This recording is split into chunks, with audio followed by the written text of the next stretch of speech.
Welcome to the Writing on My Mind podcast. I'm your host, Dr. Emmanuela Stanislaus, author, career strategist, scholar, and diversity consultant.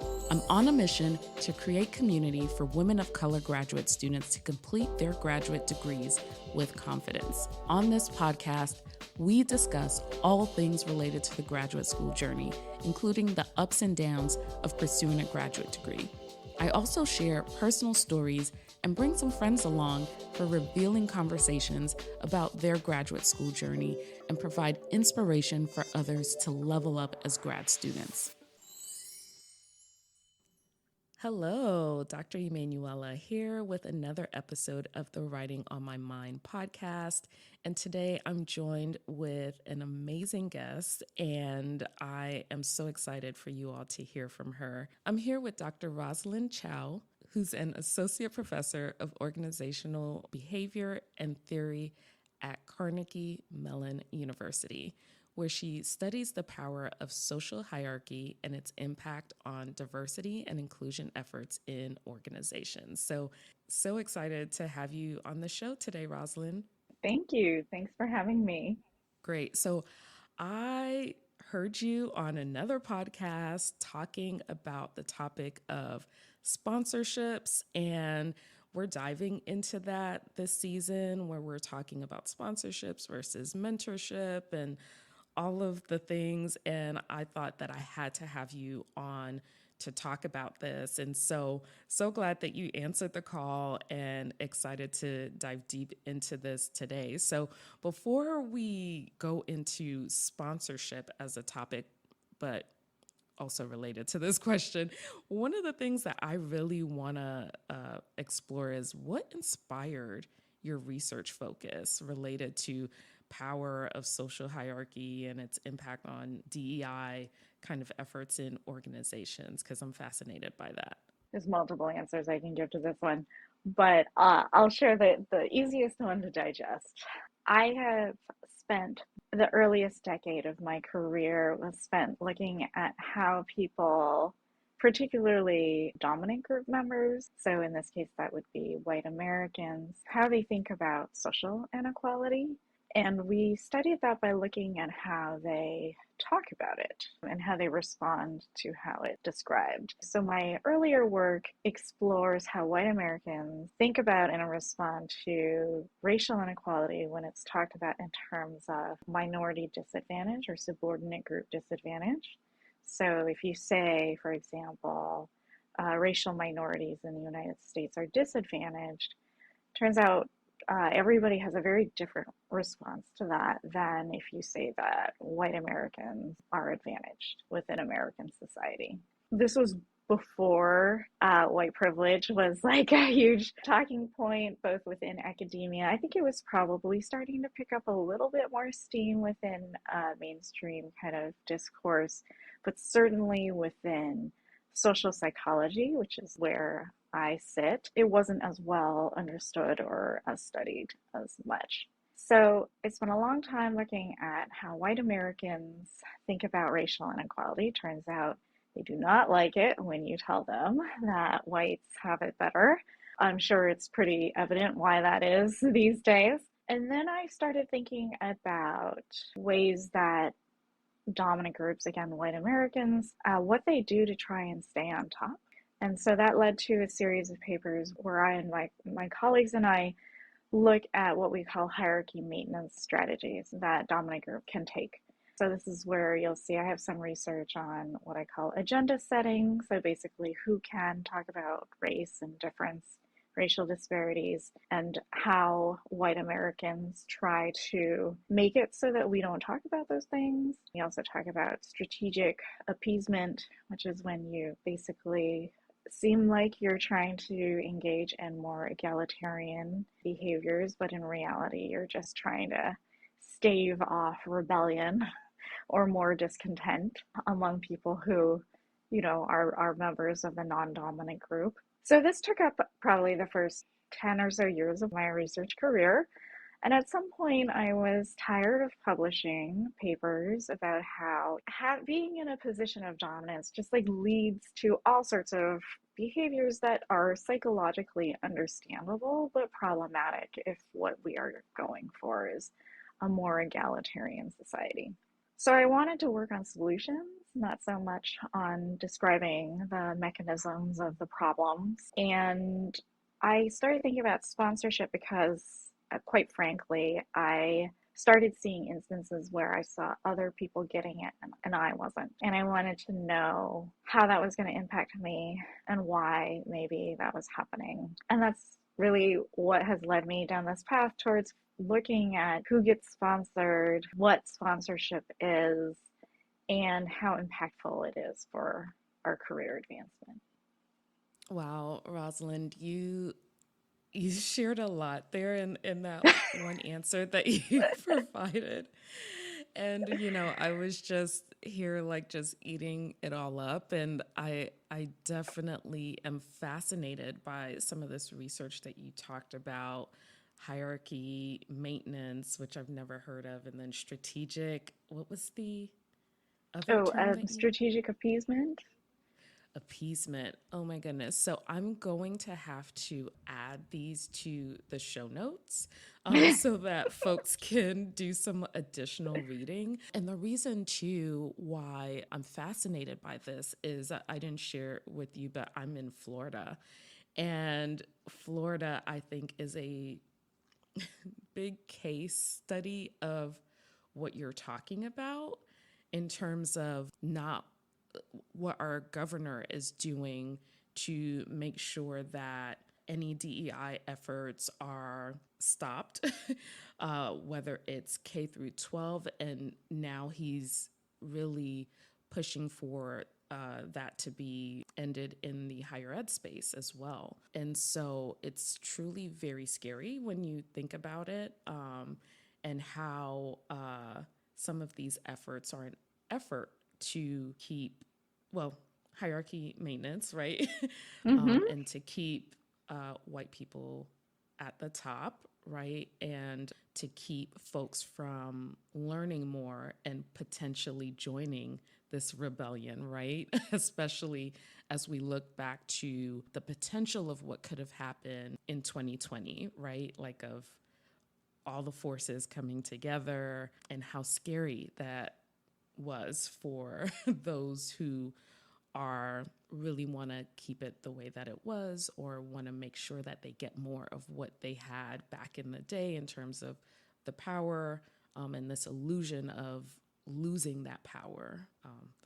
Those are my terms, but we could talk about that. But that I'll probably have to invite you for another podcast episode to explore that. But I think what's fascinating is you talking about how you saw others with sponsors and you thought of like, oh, what would happen to me? And I'm guessing that this would be within the context of higher education, which I think is fascinating and what I want to explore with this topic, given that we're here to support graduate students of color. So can you talk about what is sponsorship for those who may not know? If you can share a little bit about that and maybe the difference between sponsorship and mentorship, which is a word that or a term that most people know. So I have a pretty different take from sponsorship on sponsorship and mentorship. So just for your audience, if in case they ever go into the academic literature, they will probably very quickly realize that I am making distinctions that are not generally accepted in the academic research. We can talk about why that is. But my particular stance on sponsorship is that it is anything that we do to try and manage how other people see our proteges. So think of sponsorship as relationship management, but on the behalf of somebody else.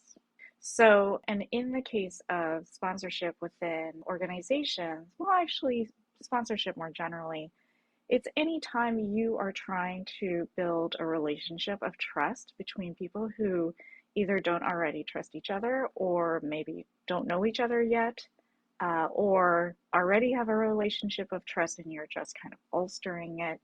But what it really comes down to is you trying to increase trust between two people who are where you're not actually involved in that relationship necessarily. What I want to emphasize about this, and I realize this is all sounding very clunky, is that actually comparing it to mentorship is the easiest way to figure out what sponsorship is because, as you rightfully mentioned, so many people talk about it and kind of use them as the same thing when I'm pretty explicit that they're not. So, the way I normally think about the difference is that mentorship is what social scientists would call a dyadic relationship. It only involves two people. It's your mentor and the mentee. So for graduate students, many of us have advisors who are mentors because they train us, they teach us their ways, right? And they tell us what we need to do in order to go out and be successful on the job market and to get published and things like that.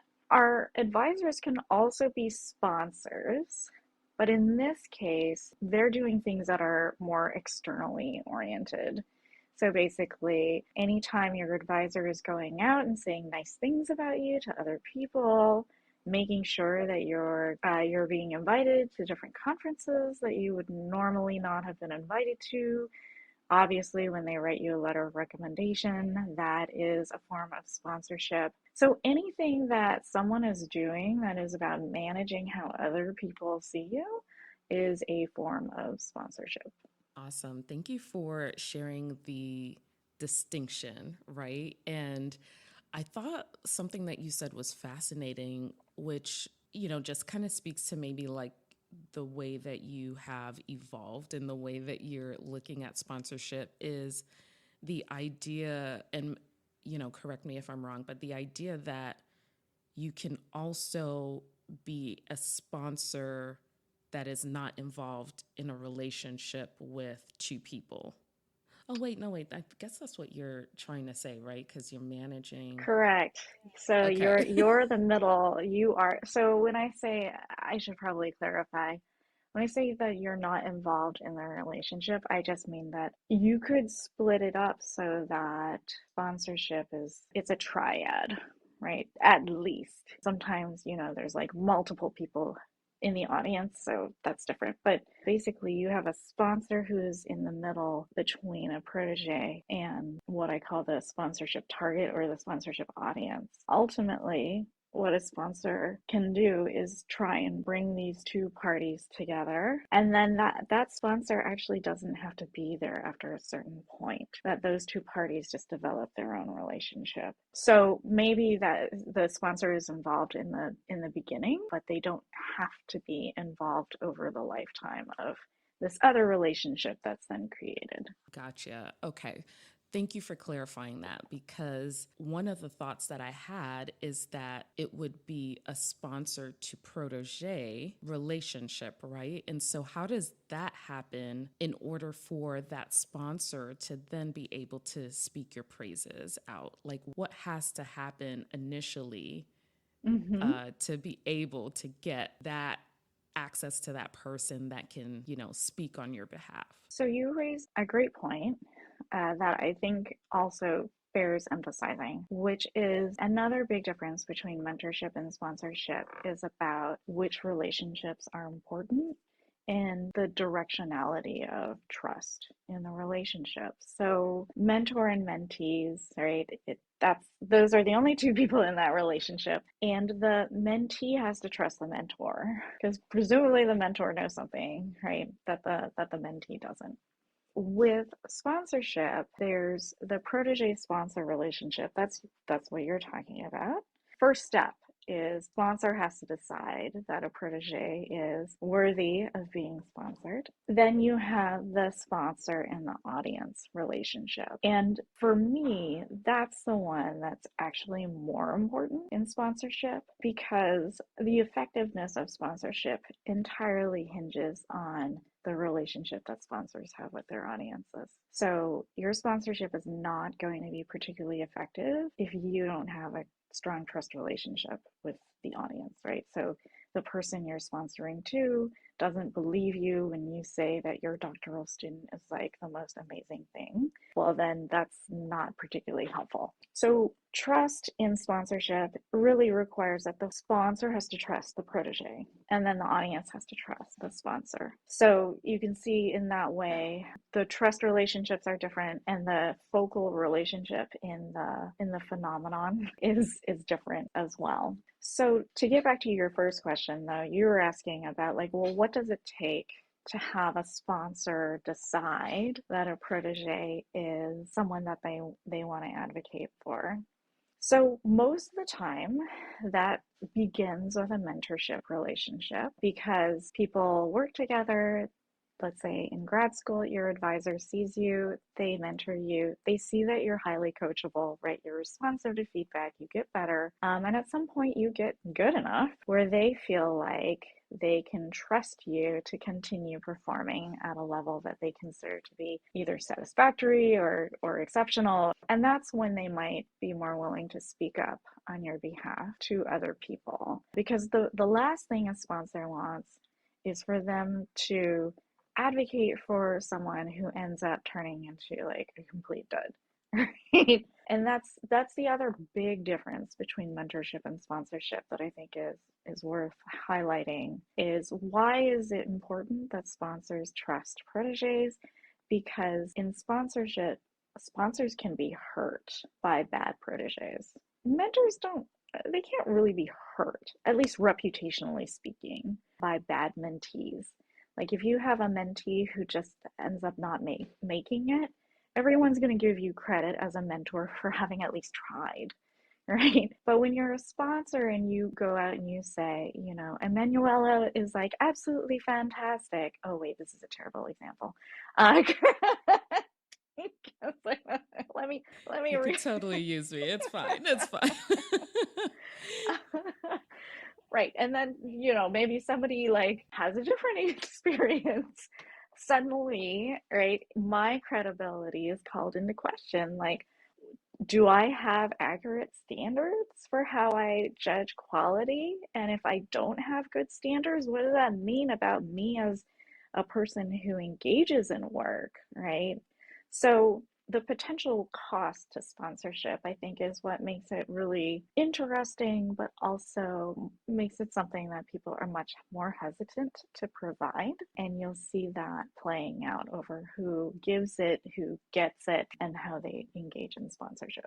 Fascinating stuff. And thanks for using me. It's fine. I love that. I'm so fine with that. Wow, there's so many questions that I have about this, but like as you were talking and were explaining the whole piece about like the person would have to have that credibility, right? Or can lose it over time based off of who they refer or not, just made me think of this one of my old coworkers. She had a senior role than I did, but she had this tendency of going on a limb for certain candidates, like, you know, to like, oh, you should hire these people because, you know, X, Y, and Z. And then, but over time, I saw how like her recommendations like never really panned out, like they weren't the best. And then that affected me whenever she would say, oh, you should, you know, hire this person for this position. I couldn't accept that recommendation because of her track record with who she recommended. And that to me just played a role in how I viewed her recommendation. So, you know, that's just a personal experience that I remembered. And so it's very true. I really want to kind of lean into something else that you shared about mentors can then lead into sponsorships. And one of the things that I personally have an issue with, and I would love to get your thoughts on this, is the tendency for folks to say that we don't have enough representation of people of color for whatever, whether it's for students within graduate programs or people of color in the corporate world, ascending into whatever, or even in higher education, that there's not enough representation, right? And what's missing? Mentorship. And I don't know, it just really gets me going when mentorship programs are set up as if there's a deficit within these groups of people. But I think what I've just heard from you that really ties into some thoughts that I've been having internally about this topic is that the reason that these mentorship programs should exist is to expose these people who are in these mentorship type roles, expose them to different people, right? So that they can then use their social capital to speak on behalf of these folks. And I don't think that that's actually happening, right? But I just wanted to hear your thoughts on that for that mentorship piece, but then also to the mentorship piece that's inherent in the graduate program setup, right? Especially when you think about the doctoral process. You have the mentor, the, protege kind of thing. And sometimes I know from my experience as well, you don't necessarily get what you think you're going to get out of that mentorship experience. So how can graduate students navigate that? So I know it's like a two-part question, but so sorry about that. No, that's okay. All right, so Emanuela, you bring up a great point, right? Which is another key difference that I make between mentorship and sponsorship is that mentors are acting on mentees, as you say, because there's some sense of deficit. Just to be clear, mentorship can also refer to like cheerleading. So basically, when a mentor says, "Great job on that, keep doing that," right? And what they're essentially trying to do is they're still acting on you as a mentee because they want you to continue with a certain behavior. With sponsorship, you don't have that at all because the sponsor has already decided that you're great. That's not to say that you couldn't improve, like that there aren't areas that you could continue developing. But when they're going out and talking about you or making connections for you, that's not what is really on the table at that moment. They're talking about you in terms of what your strengths are, what value you can bring, how you have helped them, but also how you could help others.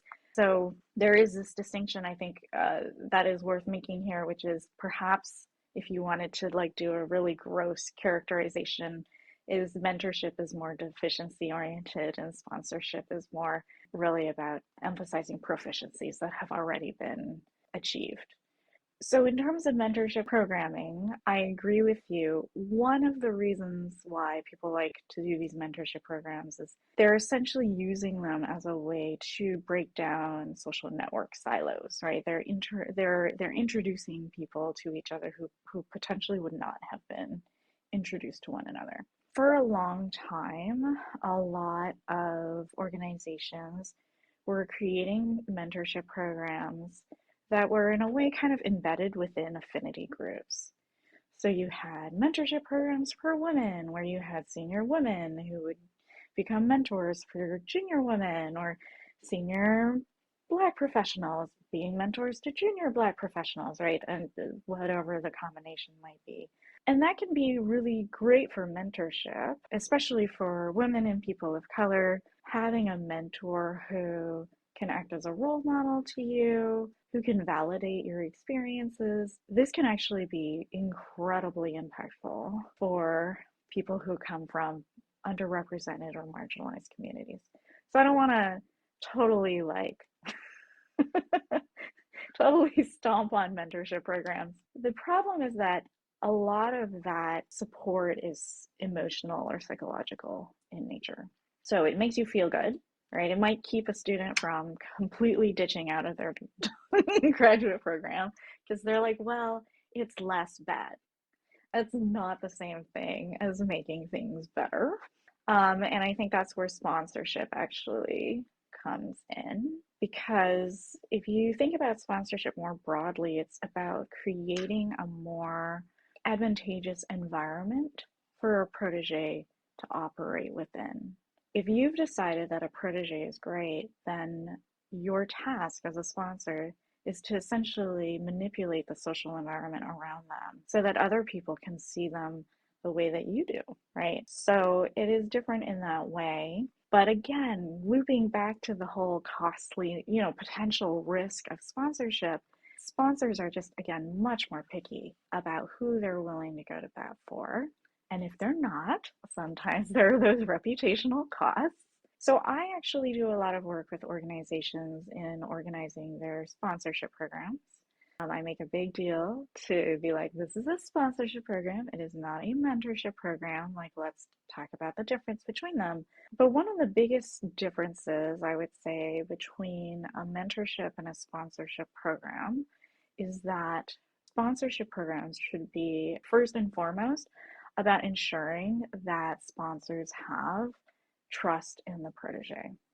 I've seen some really wonderful sponsorship programs where the first couple of months are entirely devoted to the sponsor shadowing the protege and watching the protege at work. Whereas with mentorship programs, you'd have the mentee shadowing the mentor, right? Because the presumption is that the mentee needs to learn from the mentor.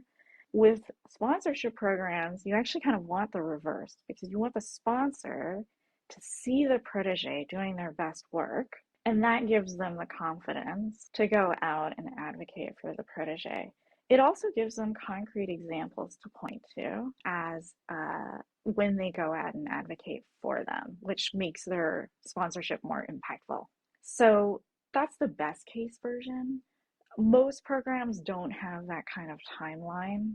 So they just throw sponsors and proteges together and they kind of hope magic happens. This happens also with mentorship programs. Not that your listeners can see, but my facial expressions probably express how I feel about these arrangements. Basically, like if you don't address that trust part of the relationship, this is just not an arrangement that is going to be good for anyone. So if you want to be a really good protege, your job is to help your sponsor with that trust that they have in you. That's also a whole can of worms to open up because, sometimes it's like, well, what am I supposed to do? Am I supposed to go up to a sponsor and just like tell them about how great I am? So then you get into self-promotion issues. We also know that women and people of color get penalized for engaging in self-promotion in a way that men and white people don't. So a couple of strategies to deal with that is if you can have a sponsor you to somebody else. So if you have someone who already thinks well of you and there's someone else you would like to meet, you can ask your sponsor, someone you already know to be a sponsor who thinks well of you, to make an introduction to the other person. So yes, another point, don't just have one sponsor. That's just like you shouldn't have just one mentor, you shouldn't only have one sponsor. And if you are a sponsor, you should be working to make sure that your protege doesn't only have you as a sponsor as well, because organizational life is unpredictable. Faculty can maybe not get tenure, get hired away, who knows? And then all of a sudden, if you're kind of left on your own without your faculty sponsor there, that's a really not great place for a student to be in. And I think that, well, I don't know, this is perhaps a little off topic, but you generally sometimes, at least in the social sciences, I think, have a situation where faculty of color or female faculty go and start studying things that are relevant to them. That attracts students who are also interested in those issues, generally students who are also female or people of color. Given how difficult it is to succeed as an academic, one, and how difficult it is to succeed as a female or person of color faculty member, those people are more like they are riskier propositions as sponsors. Like, let's just put it that way. And so just one of my like general advice to graduate students is like, yes, by all means, try and you should match with a faculty advisor who you feel comfortable working with, but have a backup plan. Don't go to a program, if you can, with only one person in mind that you can work with.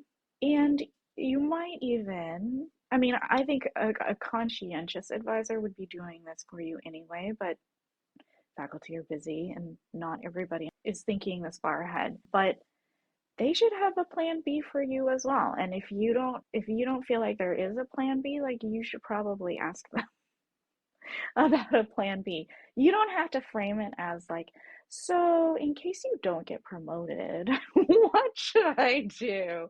You can frame it as, I love the way we work together. It's fantastic. For kind of my future development, I'm also interested in seeing what it would be like to work with somebody else just to see what their style is, or maybe they have this skill set or this kind of expertise that I would like to learn from. Do you have people in mind within the department that like maybe we could start collaborating with? So either include your advisor in that collaboration, which is win-win for them, right?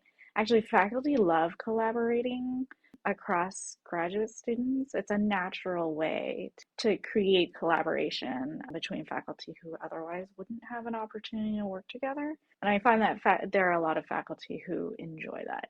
So if you can find ways to talk about that plan B strategy as a win-win situation for everyone, that's probably a better approach. And just to be clear, like everybody does win from this because if if your advisor is a junior faculty member, they should try to find ways to collaborate with their more senior colleagues, right? Like in this, you are actually working, I wouldn't say as a sponsor, but certainly as a connector between two people who might not otherwise have chosen to collaborate with each other. But now the senior faculty member has the opportunity to see how awesome the junior faculty member is, right? And so now when that senior faculty member goes in to that promotion meeting, they can say how great it has been for them to see the junior faculty person working with students. They're really good at X, Y, and Z. So it truly is more of a win-win situation. And that's what I love about sponsorship is sponsorship done right is like win-win-win for everyone involved. Of course, it can be lose-lose if your sponsor is not got the reputation that you want them to, the protege doesn't work out. But if you can do the matching right, the returns can be really high. I love that. Thank you for sharing that because I hadn't thought about sponsorship programs existing, and I don't know. I'm just super fascinated to learn more about that. And I think with you exploring kind of this whole piece of how self promotion kind of affects minoritized groups more so, it just had me thinking like, how do women of color seek out sponsors, right? If they feel like they don't have any, right? Because I think you also talk about like sometimes you don't even know that you have a sponsor that's out there talking about you. But how can you seek out sponsors or help to navigate mentorship relationships that evolve into sponsorships? So that's a great question. One thing I should emphasize is that I feel very strongly that it should not be up to mentees or proteges to find sponsors. So approaches where it's like, how do you find a sponsor? Kind of drives me crazy because as a protege, you're not the one who makes the decision about whether or not the sponsor is going to sponsor you. It's in the hands of the sponsor. So we should really be talking to sponsors. But anyway, there's a whole other thing we could say about that. This is just general advice I would be giving to people is as a potential protege, as someone who's looking for a sponsor, it would be beneficial to you to be explicit with other people about what your aspirations are. And then, conditional on telling them where it is that you want to go, you can ask them for advice on how to get there. Most people, while they're brainstorming for you or relaying coaching advice to you about how to best position yourself for these opportunities, will spontaneously generate ways in which they might be able to help you get those places. And so that is how you can turn a mentor into a sponsor. It's really Go ask them for advice, but not with that, like not without guardrails, right? So tell them what it is that you want. Or if there's an opportunity that you are really excited about, don't just kind of sit there and hope that the person is going to just intuitively know that that's what you want. Tell them about it. Say, hey, I found out about this fellowship. I'd really like to be nominated. In your experience, what have the nominees, like, what have the winning applications, what have they looked like, what kind of skill set have they like needed or whatever, like how can I build myself up to be a great nominee?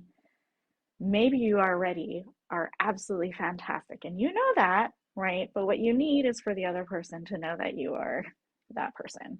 So then maybe they'll say, oh well, people who've won usually look like this, and you're like, okay, so I've done X, Y, and Z. Do you think that that's enough?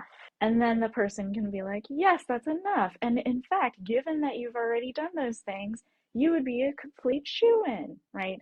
And then that's your opening to be like, well, would you feel comfortable writing me a letter or nominating me for this? Considering that they have just said that you would be an amazing fit for this opportunity, right?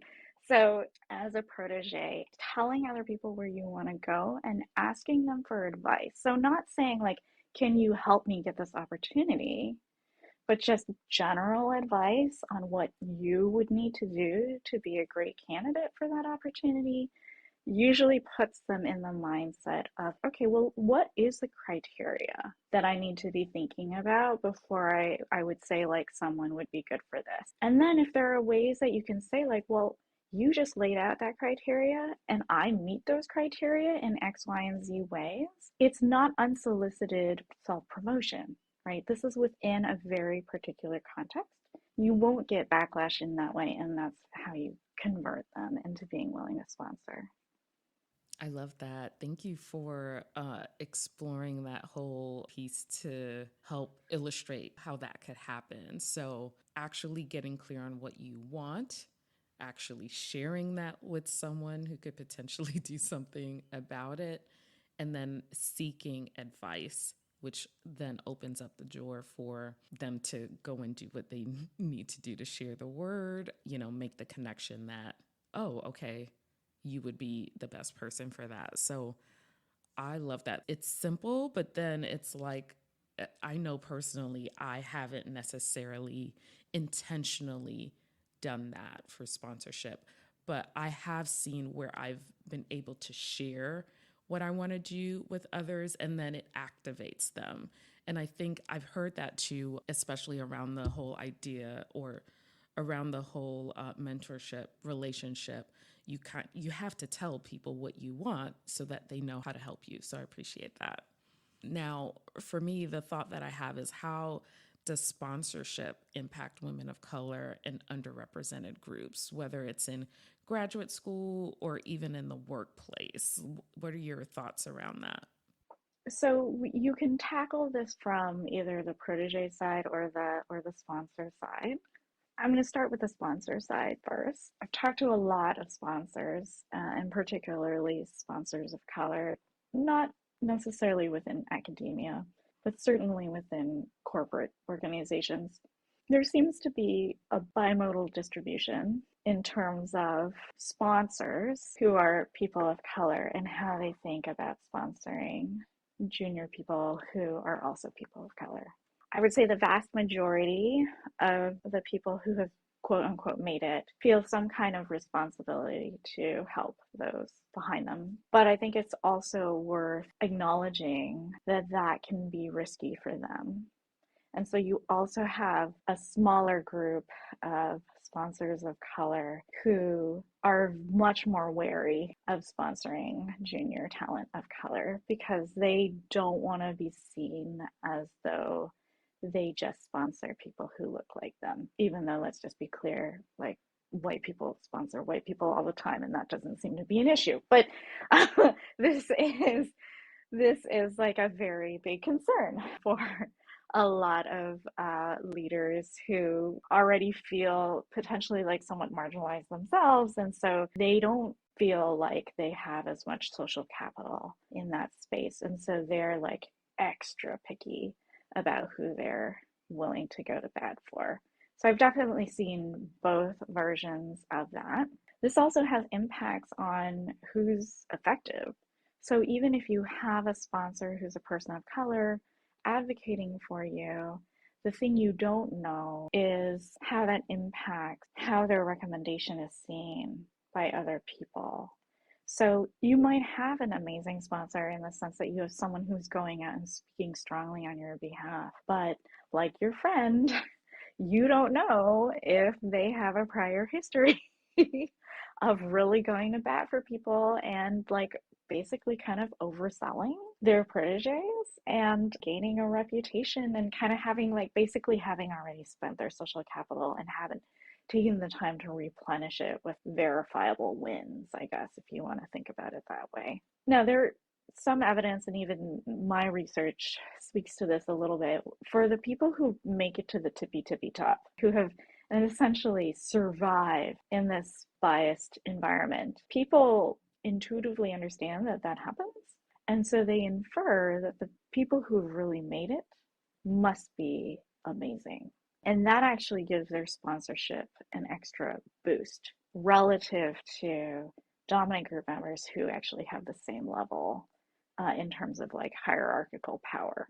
So I don't want the takeaway to be like, avoid sponsors of color, because that's not what I mean by this at all. In fact, potentially you could say like the most impactful sponsors would be a sponsor of color, but only if they've already made it to the top. But so that's one issue I think that people probably need to be talking a little bit more about, which is like who your sponsor matters.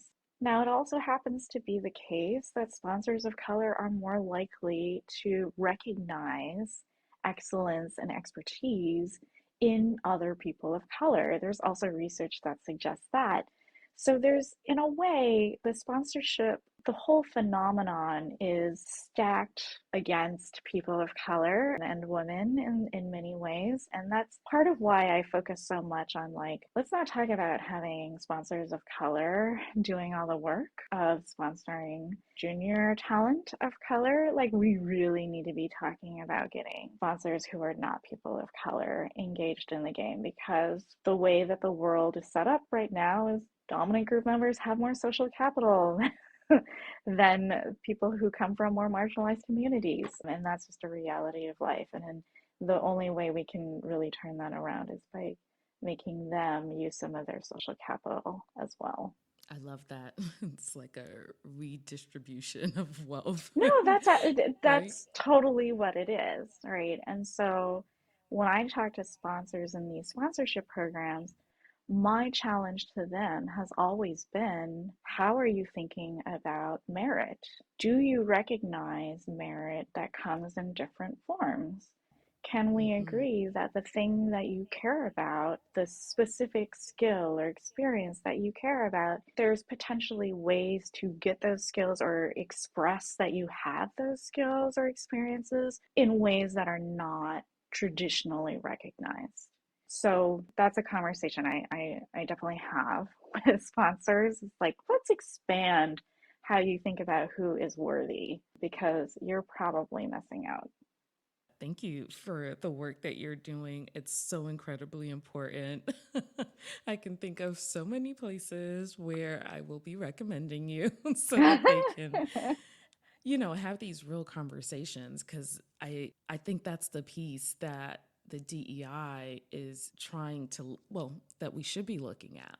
How do we change how folks are viewing who's worthy, who's not, promotions, also departures, right? Like doing reports on who's leaving.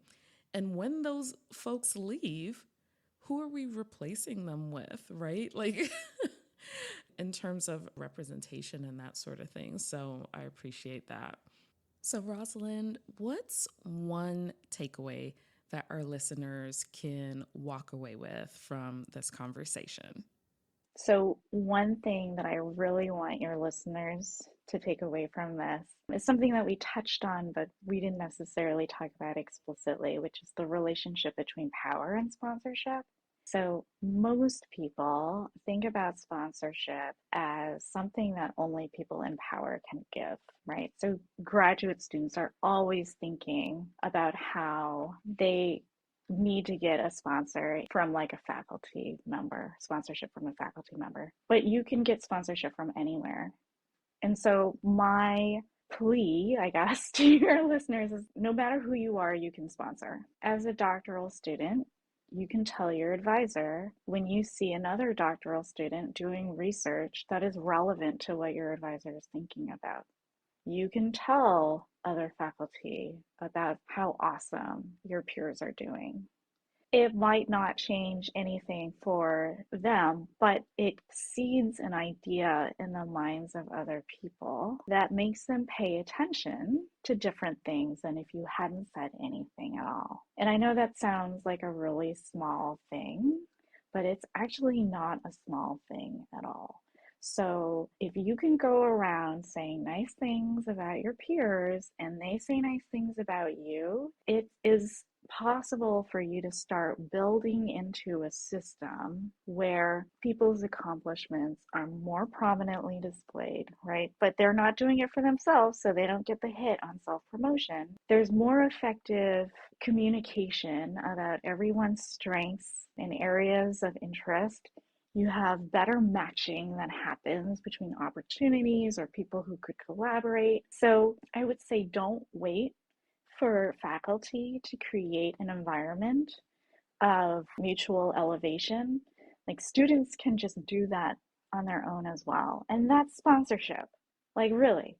So be a sponsor. Like that's the thing that I want everyone to know. Is like you can be a sponsor. Like Emmanuela, when you're saying like I have so many places where I know I can like talk about you, right? Like that's sponsorship. You are saying like, oh, I feel like I know enough about you and like enough about like what you're saying that I'm gonna go out and sponsor you.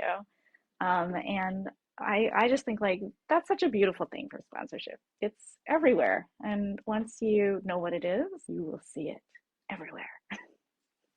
I love that empowerment, so that we all know that we can be sponsors ourselves.